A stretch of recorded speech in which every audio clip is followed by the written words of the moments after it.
Okay, finally our speaker is here. And I have a few words, then I'll surrender more. We know that Kim Huxley is a top expert on security issues in Southeast Asia. We also know that integrity is in a fast transition, which makes the security more intriguing and interesting. So it's a great honor for us to have Dr. Kim Huxley here give us a presentation on his recent research of the security issues in the region with a focus on the Lion City Singapore. So, the floor is yours. Thank you, sir.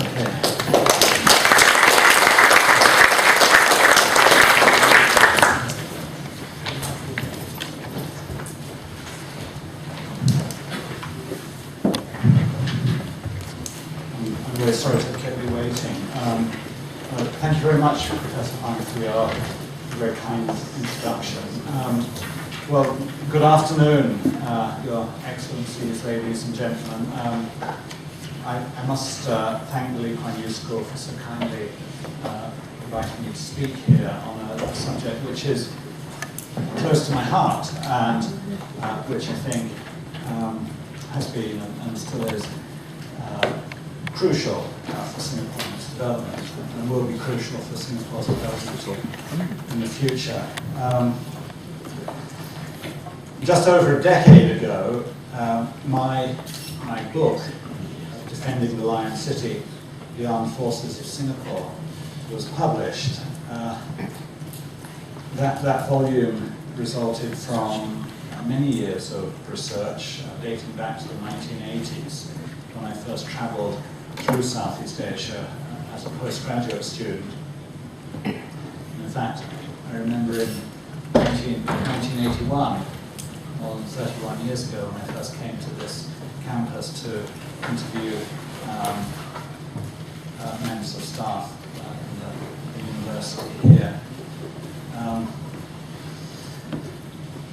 My book, Defending the Lion City, investigated the evolution of not just the Singapore Armed Forces, but also Singapore's defence strategy, defence policy, and defence doctrine over the 35 years which followed Singapore's separation from Malaysia in 1965. Now, when I was writing Defending the Lion City, I was motivated principally by the challenge of the topic. You know, like these mountaineers who, when they're asked why they climbed Everest, they say, oh, because it's there. It just seemed to be a challenging topic. And also, it was one that no one else had really investigated, in my view, at the time, convincingly or thoroughly.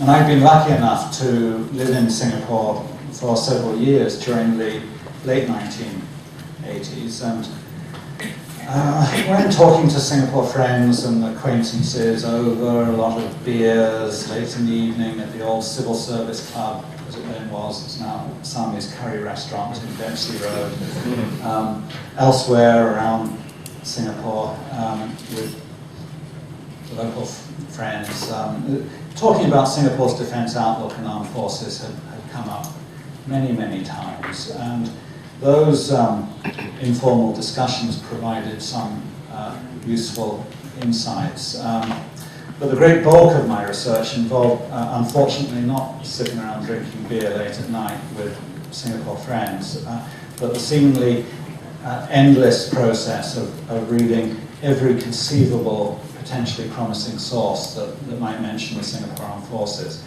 And as with many other research projects, there was an element of obsessiveness about this. Why else would I have been masochistic enough to read every single article in every single issue of Pioneer magazine? Why would I have been crazy enough to read all relevant articles in the Straits Times? And that obsession has remained with me to some extent even now. And when I go to a bookshop or a library, I frequently find myself checking the index book, the index of almost any non-fiction book in the defense, security, or strategic studies field for references to the Singapore Armed Forces. And it's surprising, actually, when you look how many references there are. And so there is a huge amount of information out there, and it was really a question of putting it together. Ultimately, it was like a big jigsaw puzzle with the pieces contained in scores and scores of hard copy files. So I think it's true to say that Defending the Lion City was the first full-length analysis of Singapore's defence thinking and armed forces in the public domain. But I was nevertheless extremely surprised at how well it sold. What I hadn't foreseen when I wrote the book was that it would find a sizable readership among Singapore's huge pool of current and former NSFs and NS men. I suppose that what appealed about the book was that it tried to provide the big picture of Singapore's defence with a degree of frankness that, for understandable reasons, is lacking in official publications and in the national education program in Singapore. And like any academic, I set out to be as objective as I possibly could in my research. I didn't have any particular strong views about Singapore's defence. It wasn't as if it particularly mattered to me one way or the other. I didn't have any vested interest in it. But I have to admit that as my work on writing Defending the Lion City progressed, I did find myself admiring the way in which Singapore's political and military leadership had resolved the unique challenges posed by the need to provide for this city-state's defence. And of course, Singapore did draw on other models in developing its defence thinking and its armed forces. It did draw on the experience of other countries, on certain European countries, Sweden and Switzerland, and on the case of Israel as well. But there were unique challenges in Singapore's case. And as my late mentor, Professor Michael Leifer of the London School of Economics, wrote in his foreword to the book, the final product was, as it turned out, a sympathetic account of Singapore's defence practice. The part of the book that I most enjoyed writing was that concerned with the evolution of Singapore's defence strategy and doctrine, and particularly the evolution of Singapore's policy and practice with regard to military deterrence. And there is no source on this. You can't go to an official publication in Singapore and find out how Singapore's deterrence is meant to work. So there is a large degree of deduction in this, and I would be the first to admit that I may have got it completely wrong. But I'm not sure that I've been convinced by any of the other arguments that I've heard about how Singapore's defence thinking works. Most importantly, I noted the development of Singapore's deterrent thinking from the quite well-known poison shrimp analogy of the 1960s to a rather different idea, planning for the strategic preemption of potential adversaries. This was a change that was only acknowledged in 1984, when then Brigadier General Lee Hsien Loong remarked on the deficiency of the poisonous shrimp strategy, and these are his words. He said it offered Singapore merely a choice of suicide or surrender, and that wasn't good enough. In B.G. Lee's view, Singapore needed a strategy which conveyed the message, and again, these are his words: I may not completely destroy you, but you will have to pay a high price for trying to subdue me, and you may still not succeed. And I thought that was an extremely succinct summary of a significant change in Singapore's defence thinking. But by 1984, as far as I can see, the next stage, what I would say was the third stage, was already underway.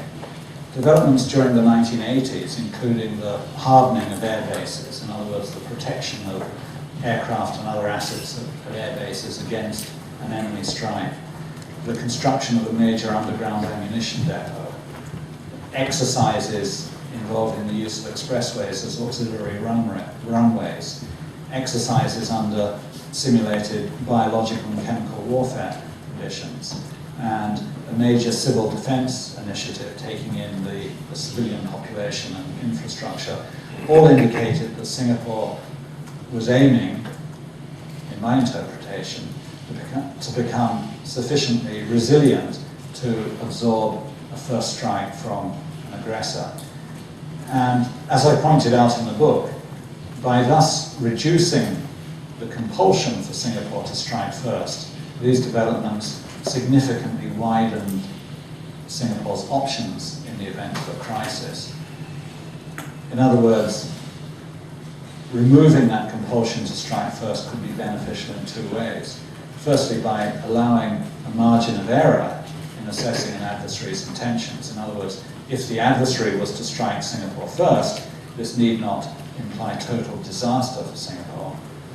And secondly, Singapore could intentionally decide to absorb the first wave of an enemy offensive in order to gain political advantage. In other words, Singapore's subsequent counterattack would more clearly constitute self-defense. In my book, this assessment of the evolution of Singapore's deterrent thinking led into a section that some thought controversial and contentious. This was concerned with the potential for conflict with the city-state's immediate neighbours. I argued that while Singapore's armed forces were clearly sufficiently flexible in terms of their organisation, their equipment and their doctrines to be useful in a wide variety of national security contingencies, their capabilities had been refined with specific contingencies in mind. Above all, the possibility of war with Singapore's immediate neighbours. And I went into some detail about how the SAF might be used in such contingencies. Now, there was no immediate reaction, but sometime after the book was published, I think it was about a year later, these sections provoked belated but fairly strong reactions from leading members of the UMNO component of the Malaysian government. However, my impression at the time was, and nothing subsequently has contradicted this, was that the politicians concerned were responding to reports about the book rather than because they had personally read the book themselves.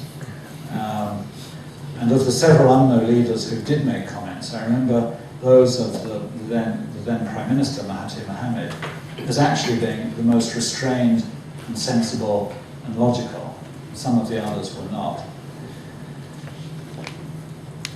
Another element of the book that I particularly enjoyed writing concerned the evolution of the three services of the Singapore Armed Forces, the Army, the Air Force and the Navy.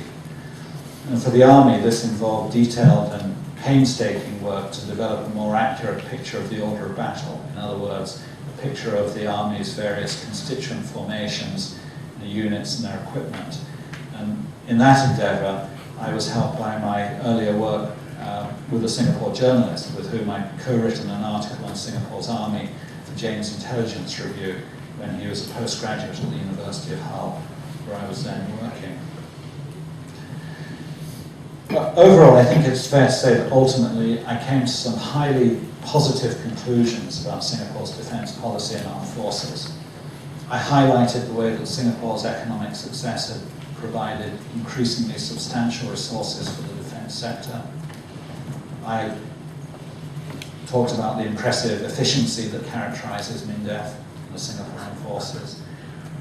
I highlighted the absence of corruption in defence procurement, which is not a feature in some other countries' defence procurement.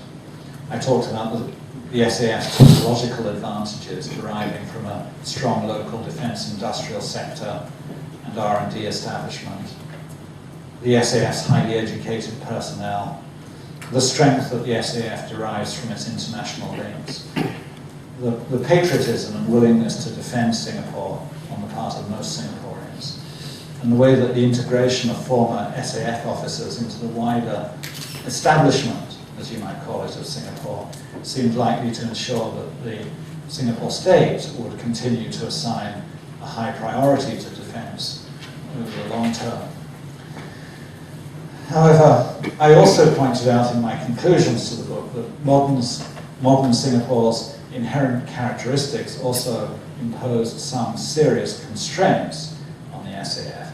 These included the danger that Singapore's economic success relative to other Southeast Asian countries could engender a degree of overconfidence in Singapore when it looked at its neighbouring countries' military capabilities.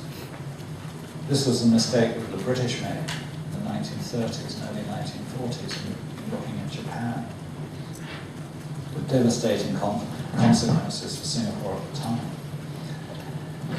I also mentioned the apparent absence within the Singapore Armed Forces of the sort of fighting spirit that characterises the military in states with a longer military tradition, but which are more evidently under immediate threat.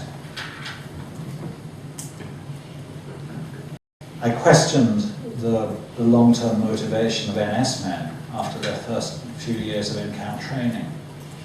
I pointed to the SAF's lack of combat experience, the danger that the SAF senior officers would function as bureaucrats in uniform rather than military leaders, the marginalised status of some ethnic minorities in the SAF, and the heavy dependence of the SAF on overseas training, which could carry complications in the event of a major mobilisation crisis. Looking to the future, I saw a range of challenges as being significant for Singapore's defence policy and armed forces.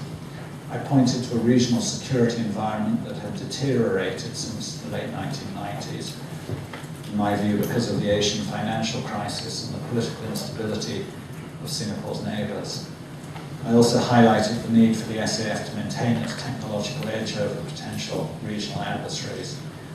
In particular, I saw the ability of the Singapore Armed Forces, in conjunction with the national defence industry and R&D establishments, to continue developing diverse electronic support measures, ECM, electronic countermeasures, signals intelligence, and so on, and to integrate these with command and control, other surveillance systems, and ultimately with precision-guided weapons, as being central to the SAF's continuing regional military superiority in the early 21st century. In other words, Singapore needed to make sure that it was fully engaged in the so-called revolution in military affairs if it was to stay ahead in its sub-region. At the same time, though, I argued that Singapore's defence planners would face the need to deal with possible asymmetric responses to their probable conventional military superiority. This was before 9/11 and the Bali attacks and so on. But I argued that Singapore would need to think more about terrorism. It would need to think more about the use of WMD against it. It would need to worry about cyber warfare. And another form of asymmetric response to Singapore's military strength might involve persistent political or military provocation aimed at sapping Singapore's strength through the need to mobilise repeatedly. There was also the question of how relevant Singapore's high-tech military capabilities might be to the type of diffuse, low-intensity operations into which the SAF might be drawn. My final thoughts in defending the Lion City were that while military strength could not provide a panacea for its security problems, for the foreseeable future, Singapore's continued existence as a fully sovereign state would remain dependent to a large extent on its still fielding armed forces providing military advantages over likely regional opponents. Now, I'm sometimes asked, particularly by my potential publisher, if I intend to write a second edition of Defending the Lion City. I often feel that's actually a reminder rather than a question. Regrettably, the answer for the time being is that my present job doesn't leave me much time for research and writing. But although I don't keep up to date with Singapore's defence policy and developments in the SAF in the sort of detailed way that I did while I was researching and writing the book, naturally I have thought about what might be new or different in a second edition, and very briefly, I'd like to share some of these thoughts with you. I think the starting point for any revised or new edition would need to be Singapore's strategic environment and how it's changed over the last decade, and the implications of those changes for defence policy in the SAF. It seems to me that the regional distribution of power is in long-term flux, with China's rise, doubts over the durability of the United States' regional role. And in that environment, small and medium powers are adopting a variety of hedging strategies, including spending more on defence themselves and attempting to improve their military capabilities. The South China Sea has resurfaced in no uncertain way as a potential zone of conflict, potentially drawing in some of Singapore's Southeast Asian neighbours and partners in ASEAN. Singapore's own relations with its immediate regional neighbours are going through a stable phase. Some might say relations with Singapore's neighbours have never been better. But I think it's clear that political change that could be adverse from Singapore's perspective remains possible to both North and South. I think my overall assessment would be that Singapore's regional environment certainly has not changed for the better. Indeed, the evidence suggests that both Southeast Asia and the wider Asia-Pacific region are increasingly militarized and increasingly tense. And in that context, Singapore has intensified its commitment to building regional institutions with the intention of making its regional environment not just conducive to economic growth, but also more secure. Singapore has put a lot of effort and resources into regional defence diplomacy, playing a particularly constructive role in establishing the ASEAN Defence Ministers meeting and the larger so-called ADMM Plus, which involves ASEAN dialogue partners, including the United States and China. And of course, Singapore has strongly supported the Shangri-La Dialogue, which the IISS organises, and which will convene for the 11th time 2 weeks from now. Developing bilateral defence ties in the interest of confidence building has also been an important activity for MINDEF and the SAF, and I think any new version of Defending the Lion City that I might one day write would have to include an even bigger section about Singapore's regional and international defence links, which are extensive. But not all bilateral defence relations are about confidence building. Some are about strategic hedging and real military capability building. And while avoiding explicit alignment, let alone alliance with the United States, Singapore has continued to strengthen its defence and security relations with Washington. This has involved not only continuing training deployments in the US, particularly for the Singapore Air Force, and bilateral exercises, but also the frequent deployment of US forces to Singapore. There's been a lot of discussion over the last year about the planned deployment of US Navy littoral combat ships here.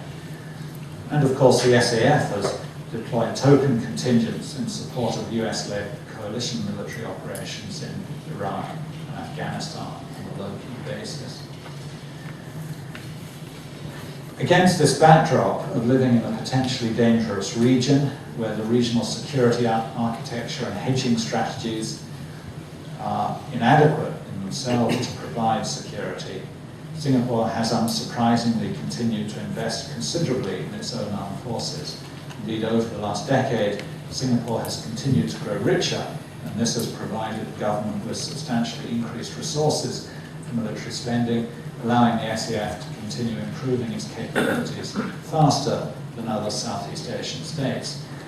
In fact, I think it's noticeable that the gap between the SAF and the armed forces of Singapore's regional neighbours seems to have expanded rather than closed. And actually that's the opposite of what I would have expected a decade ago. There's been great emphasis over the last decade on developing the 3G SAF, the third generation Singapore Armed Forces, an initiative paralleling the modernisation of other developed countries' armed forces, and entirely in keeping with what I anticipated 10 years ago in the book. The stress in the third generation SAF is on developing RMA-style capabilities of network sensors and shooters to generate devastating precision strike capabilities. But it shouldn't be thought that this is just about linking intelligence and surveillance, reconnaissance assets to existing weapons systems. Over the last decade, much of the SAF's procurement spending has, as far as I can see, been on platforms and delivery systems that have provided substantially increased firepower. F-15 strike aircraft, HIMARS rocket systems, Archer-class submarines, formidable class frigates. Not to mention the Leopard 2 tanks, which, though they were acquired at a bargain basement price, according to the German sources I've seen, in fact, not much more than the scrap metal price, as far as I can see, have been thoroughly modernized and upgraded. Just to finish, I don't want to go on too long, thanks for bearing with me. I think I should highlight a couple of problem areas which I think I would want to look at in the new version of the book.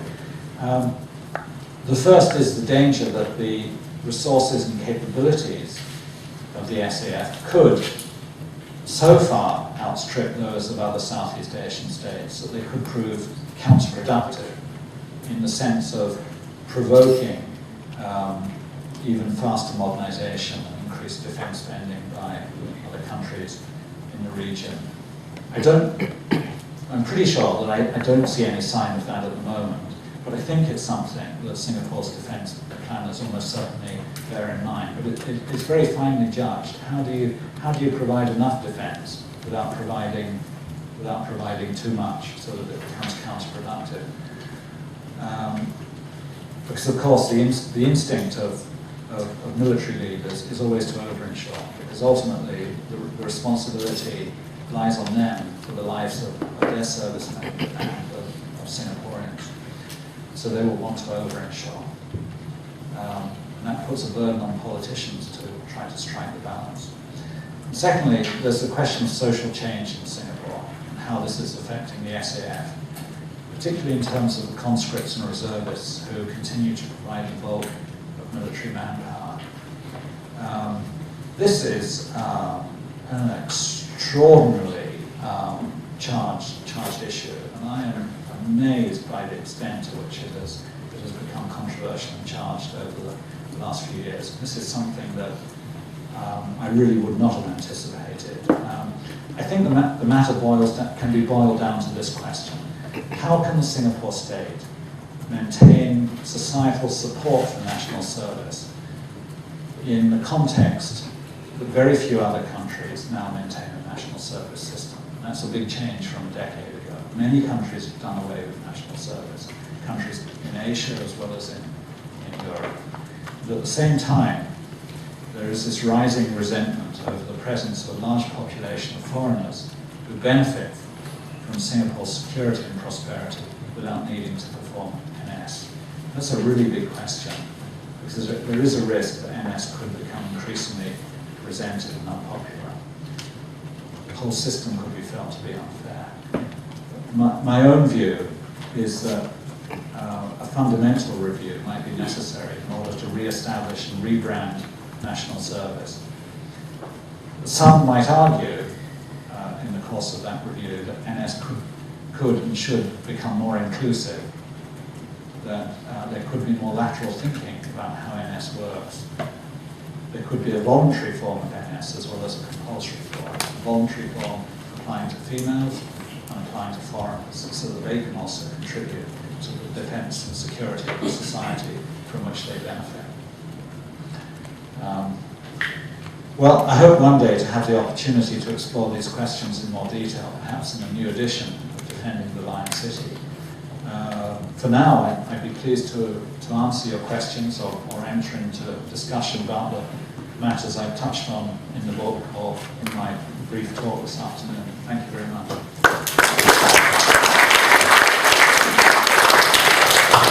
Thank you for all those excellent remarks about where we come from and where we are headed.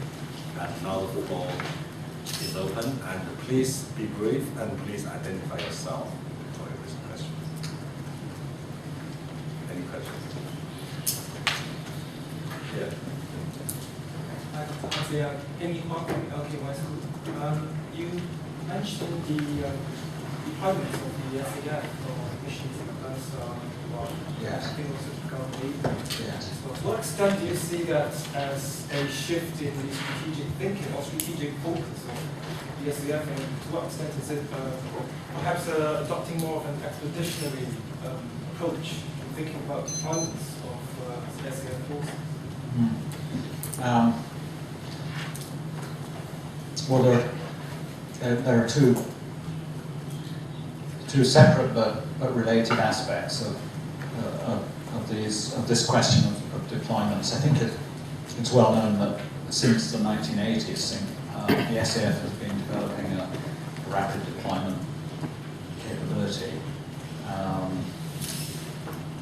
and that's been part of an overall process of extending the range of the SAF to provide more flexibility, provide more options in the event of a crisis, and to provide an ability to respond to a broader range of contingencies.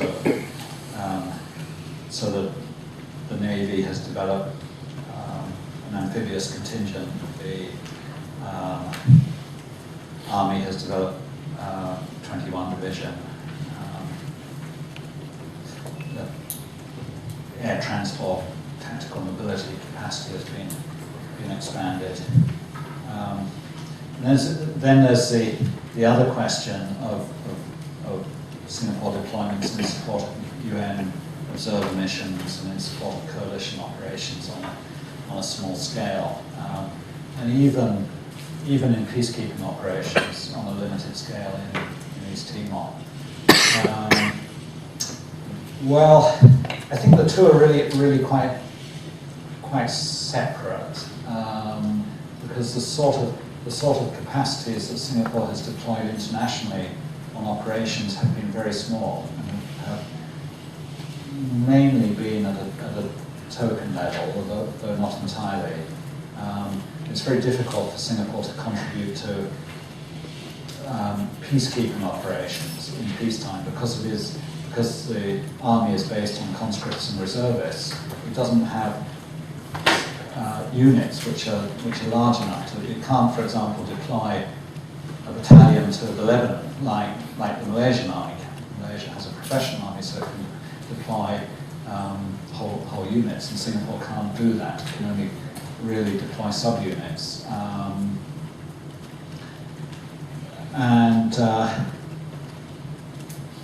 But the context has changed over the last decade in that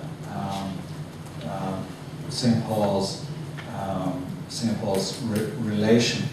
defense and security relationship with the United States has clearly become closer, and that has brought many benefits for Singapore, but it has also brought some obligations, and those benefits and obligations fall short of those that you'd expect in an alliance relationship, but I think they are nevertheless there, and so Singapore has needed to deploy small forces in support of international coalitions.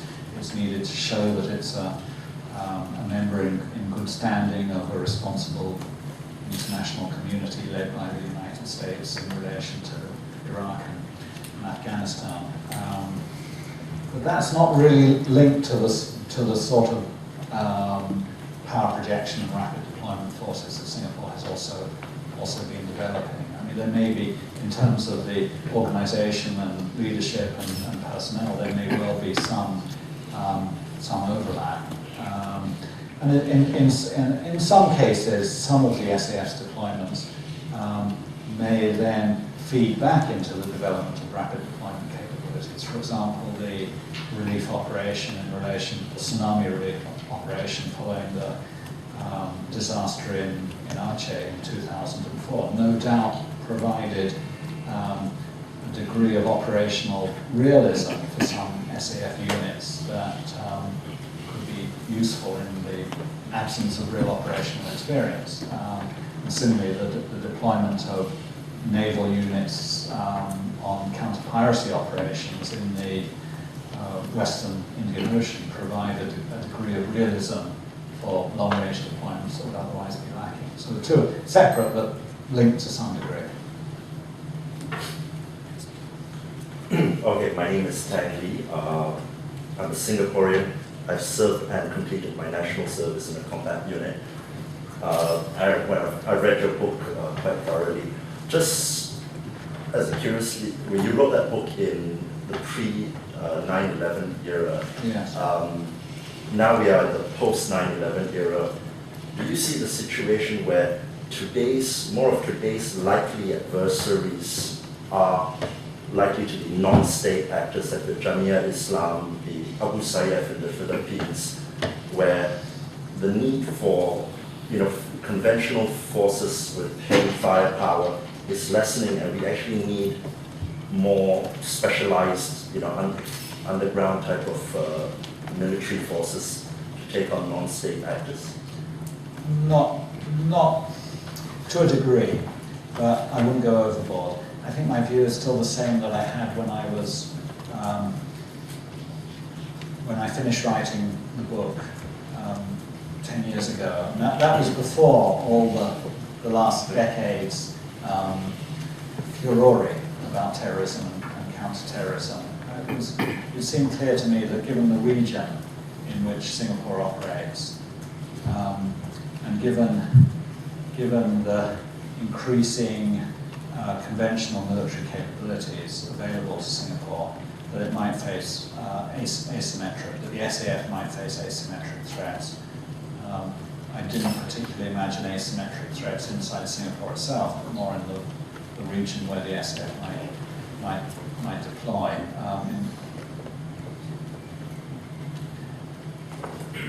From the opposer's viewpoint, it would be called partisan activity. From a conventional military's viewpoint, it could be called terrorism or banditry. I did actually consider terrorist threats that the SAF might face, and I think they are very much part of the regional picture as part of asymmetric warfare. But I do think that the main adversaries that the SAF is likely to face, and that the SAF needs to invest in, are conventional. And that of course, there will be an asymmetric, unconventional component, and that's going to be significant. But that doesn't mean that there needs to be. I don't think that means that there needs to be or should be a significant rebalancing of forces. This is also a follow-up question. You mentioned cyber warfare in passing, but in this time and age, should cyber warfare be far more important, and especially for a city-state that's so wide up, and we have already seen manifestations of cyber warfare between several other countries. What's your thought on cyber warfare and Singapore's capability in cyber warfare?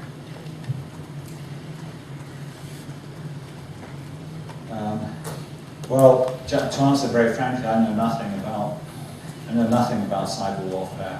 To me, it's a total mystery, and I know nothing about Singapore's capabilities in that area. However,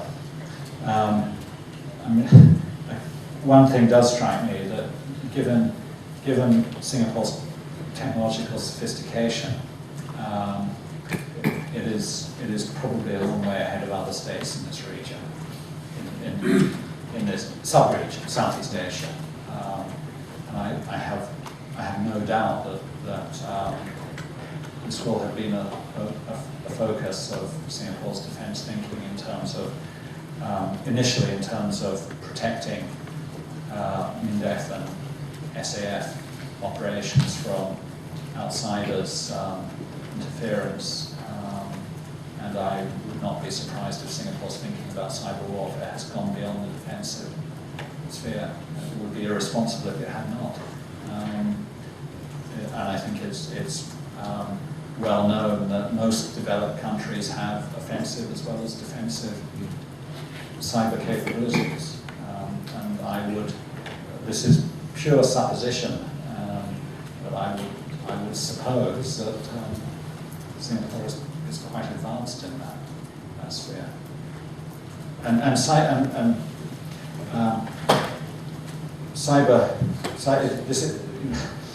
I think it's important to understand that cyber warfare is not just a matter of hackers battling and trying to put worms in each other's computers. It can have extremely strategically significant consequences. I mean, using cyber warfare, you can immobilize an enemy's radar systems. Yes.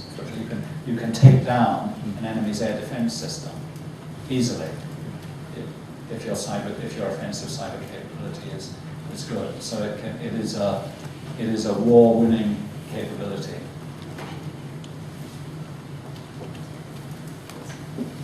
Can I ask you here, from your position of being a central organizer of the dialogues in June, what are you inferring from what you see of Singapore's participation in that dialogue, or the directions of Singapore's defense diplomacy vis-a-vis the other major players in that dialogue? How would you position Singapore's defense dialogues, diplomacy in the exhibition of the book? Because, why is Singapore hosting that dialogue every year? It's huge cost to us. Yeah.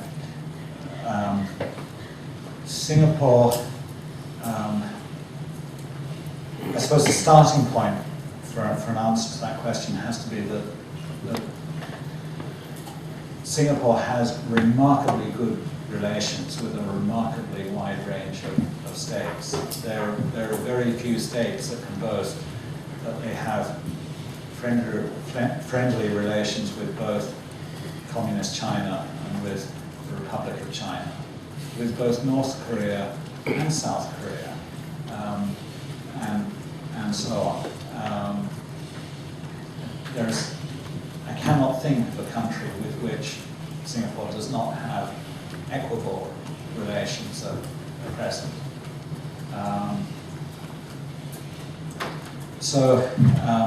I think that's a good starting point for defensive diplomacy. And I think in terms of positioning Singapore's defense diplomacy, Singapore has a network of defense diplomatic ties which is far richer, wider, and denser than any other Asian country that I can think of. And I can't think of another country which actually places so much emphasis on defense diplomacy. Now, I mean, no doubt there is a wide range of objectives, specific objectives behind defense diplomacy in terms of confidence building, access to information, insights into strategic intentions,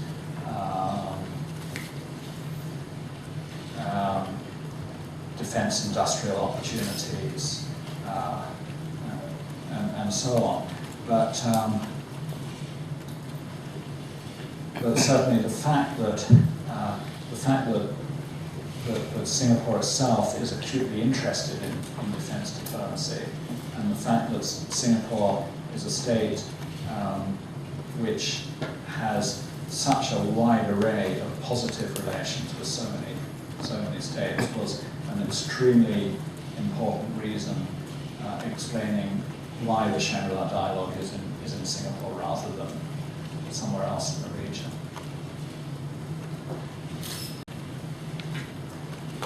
There's a question up there. Jim, MP with an interest in defense, you made a very good point about the problem areas that Singapore would face, including the need to have the cyber support for national servicemen, the national service system itself to be strengthened. At the same time, you mentioned that the security environment in the region has deteriorated. How do you square the fact that while our military some ways to Singapore. The sense of the need to defend Singapore has reduced in the population, as you implied. And at the same time, do you think it's because we have also minimized the threats to Singapore in our messaging and in terms of our strategies? For instance, the dependency for water in Malaysia, we have removed that.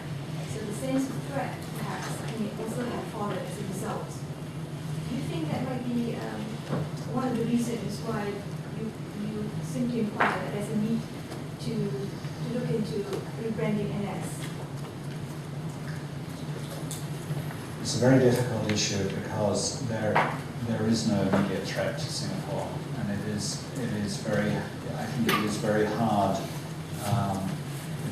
Very hard for many people to understand the nature of the threat. It is also very difficult for the government to elucidate the threat without actually provoking the very threat that it seeks to defend Singapore against. Yet it is clear that potentially there is a threat, and the history, Singapore's own history in this region, the history of small states in general, shows that Singapore is in a vulnerable as well as an advantageous position geopolitically. But it is a really difficult challenge to convey a sense of contemporary threat and contemporary need when that threat is not immediately evident. And in the past, it might have been possible to do that in at least a semi-convincing way. For example, during in the late 1970s and during the 1980s, when Vietnamese were occupying Cambodia and menacing neighboring Thailand, a fellow ASEAN country, and it was credible that there was a real threat to Singapore from the north.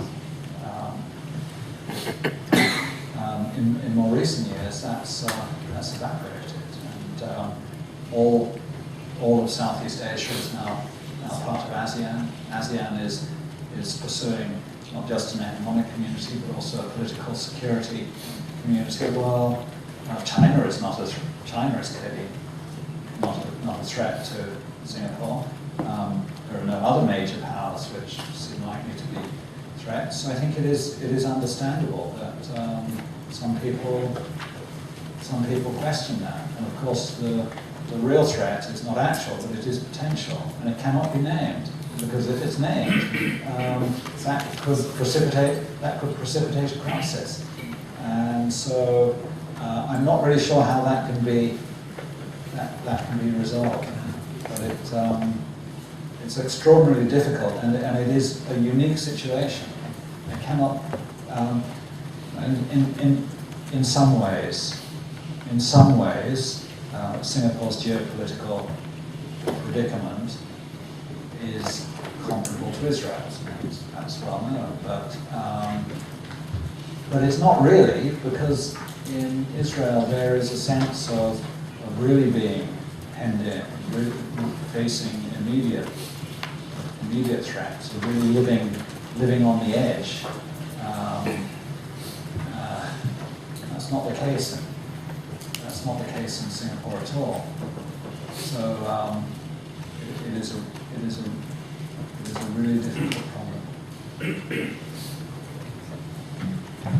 Yeah, I'm sure from RSIS. In the 1970s, there was some concern in Western militaries about military service becoming more of an occupation rather than institutional duty. And in the 1990s, this actually attracted some attention in SAF. Articles and Pointer were written about the birth of the careerist soldier versus a professional soldier. And I think even in 1993, when General Winston Chu stepped down as Chief of Defense Force, he wrote a letter on this topic and he sent to the staff officers. Now, we're in the 21st century and things are very different. Do you see the military profession in Singapore moving in a particular direction? Thank you. I think the problem for the SAF is that it has no significant operational experience and hopefully never will have significant operational experience. It does have rather more operational experience than it did 10 or 20 years ago because of these deployments on UN observer missions, UN peacekeeping in Timor, counter-piracy, Iraq and Afghanistan, but relatively small scale. And over time, those may add up as more officers gain real operational experience on deployments. That may be quite useful. And my impression is that INDEF and the SAF are actually quite keen to exploit opportunities to gain that sort of indirect operational experience. But how do you maintain a military esprit de corps in an army which is condemned to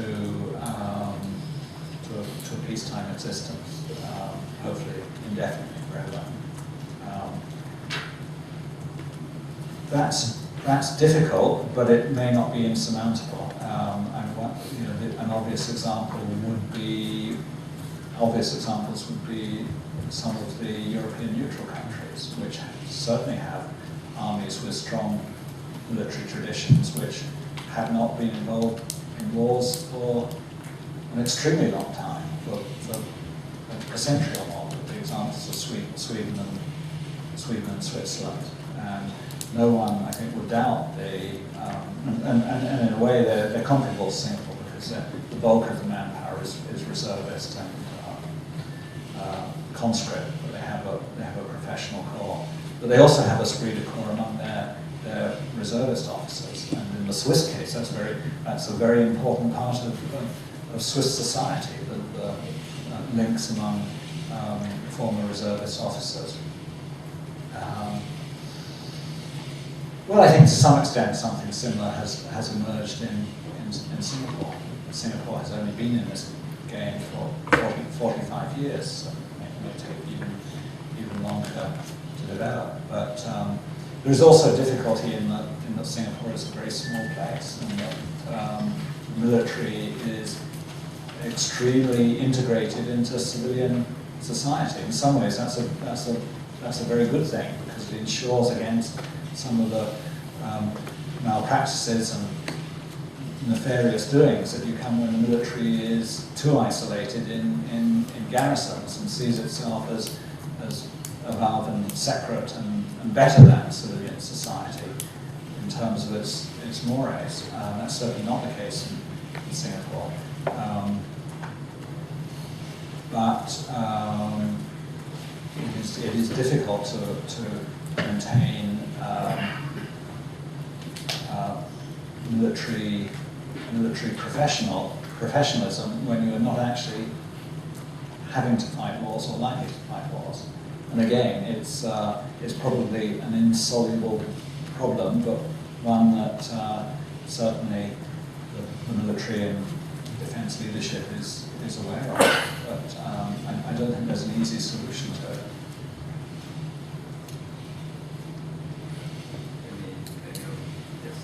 My name is Ruben Hintz. I'm a PhD student at the Kuan School. I remember during the general election last year, I was going through some of the documents that were put out by the opposition parties, looking for any platforms that they had on defense, security, international relations for Singapore. And it seemed almost notable that they really didn't have anything regarding defense and international relations for Singapore. And I'm curious if you have any viewpoints on this, and as the political sphere opens up in Singapore, how do you see this affecting defense issues? Well, I noticed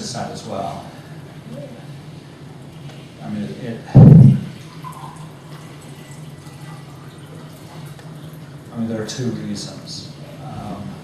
One is that they simply haven't thought about these issues in detail. They don't have the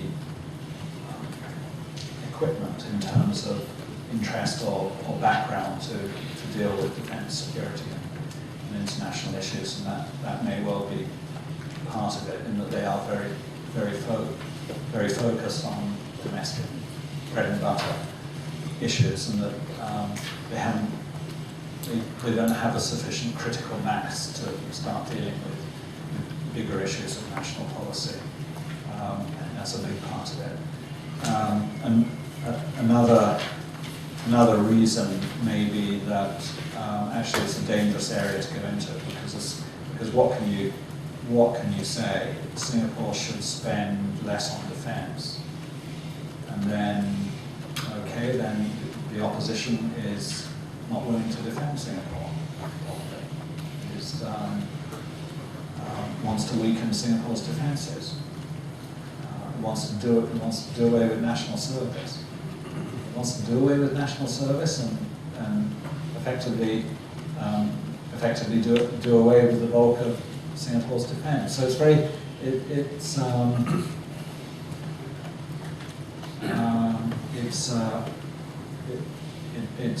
not an easy area for the opposition to get into, and they probably did themselves a good service by not going into that area until they're better equipped to think it through.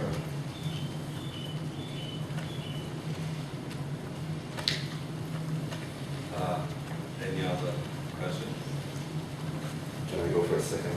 Yeah, please. Okay, just out of curiosity, how do you see this changing security in Singapore's geopolitical changing scenario and its relationship with a certain ethnic minority that has a downgraded status within the SAF? Do you see that situation improving or getting worse? Well, from what I understand, over the years, the situation has gradually become better. I don't have any particular insights, but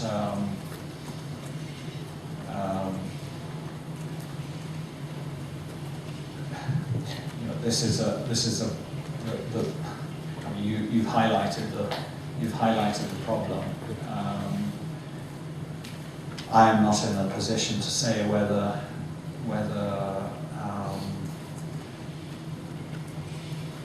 the dangers have been overestimated.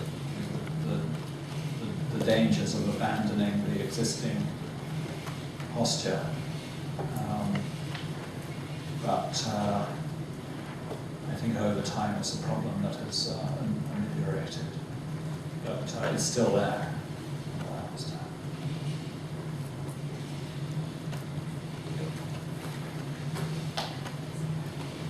I believe the Prime Minister and LKY has mentioned that Singapore may have to consider nuclear energy at one point in time. Do you see if Singapore would embark on such a decision, how will this complicate the defense equation in this part of the world? Should Singapore even considering nuclear energy in the first place? Well, the issue of nuclear energy for Singapore is, of course, made very difficult by the fact that Singapore is so small. And so, if something went wrong with a civilian nuclear power plant in Singapore and you needed to impose an exclusion zone, the exclusion zone would be as large as the island. And I think for many people in the policy-making establishment, that probably means that it's something which is worth looking at, but looking at and then putting on one side, because it's given current technologies, it's probably still too dangerous for Singapore, because if something goes wrong, there is no fallback position. Because Singapore is in a position of one strike, and we're out. Of course, if Singapore did have a nuclear power plant, in the event of conflict, it would be a vulnerability, because a nuclear power plant hit even with conventional weapons effectively becomes a devastating radiological weapon. And well, it would seem a crazy thing to do, but people do crazy things in wartime. And I think that, I expect that question of vulnerability is something that might have been factored into Singapore's thinking about whether or not to go for nuclear power. Okay, and I think that's brought the excellent end to this excellent presentation, and please join me in giving a warm thanks.